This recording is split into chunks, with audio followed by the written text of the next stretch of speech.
Bonjour les enfants, donc on se retrouve pour une courte vidéo, cette fois-ci sur le calcul mental. Donc là on en est à la séance 3 pour ce chapitre. Donc là nous avons appris à calculer des sommes du type 50 plus 70. Et là on va voir maintenant comment ajouter des centaines entières à un nombre à deux chiffres. Donc par exemple, nous voulons ajouter 86 à 200. Donc là, c'est vrai que c'est un petit peu plus compliqué, mais on va voir ça ensemble. Donc ici, nous avons représenté le nombre 86 avec le matériel. Donc on a bien 8 dizaines et 6 unités pour représenter 86. Et ici, nous avons 2 centaines. Donc on va devoir ajouter les deux nombres. Donc comme vous voyez ici, on peut assembler le matériel, on peut le regrouper et ainsi lire directement finalement le résultat. Donc là, normalement, si vous avez bien compris, on peut lire directement 286, tout simplement.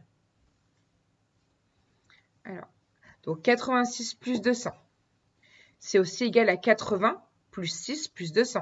Donc là, ici, nous avons les centaines, ici les dizaines et ici les unités. C'est comme lorsque vous avez décomposé des nombres avec Marion avant, plus tôt dans l'année. Donc, on place toujours les centaines en premier. Ensuite, on place le nombre des dizaines en deuxième. Et enfin, les unités. Donc, ça nous donne bien 200 plus 80 plus 6. Et donc, là, on peut facilement résoudre le petit calcul. 200 plus 80 plus 6, ça nous donne bien 286. Ensuite, on va aussi apprendre à additionner des centaines entières. Alors, cette fois-ci, donc là, par exemple, nous avons 200 plus 500. Donc là, on a représenté ici 200. On a bien deux centaines. Et ici, on a 5 centaines. Là, c'est encore plus facile. On additionne, on met donc toutes les centaines ensemble. Vous pouvez bien sûr le faire à la maison avec le matériel. N'oubliez pas que ça, vous pouvez le reproduire avec des morceaux de papier. C'est très facile et ça marche pareil. Et enfin, on n'a plus qu'à compter le nombre de centaines qu'on a. Donc ici, 1, 2, 3, 4, 5, 6, 7.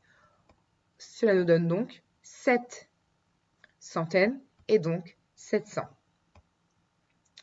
Et ça, on verra ça la semaine prochaine. Donc n'hésitez pas à faire d'autres exemples, à vous entraîner. Voilà, je vais vous mettre sur la notice d'autres petits exemples et n'hésitez pas si vous avez des questions. À bientôt!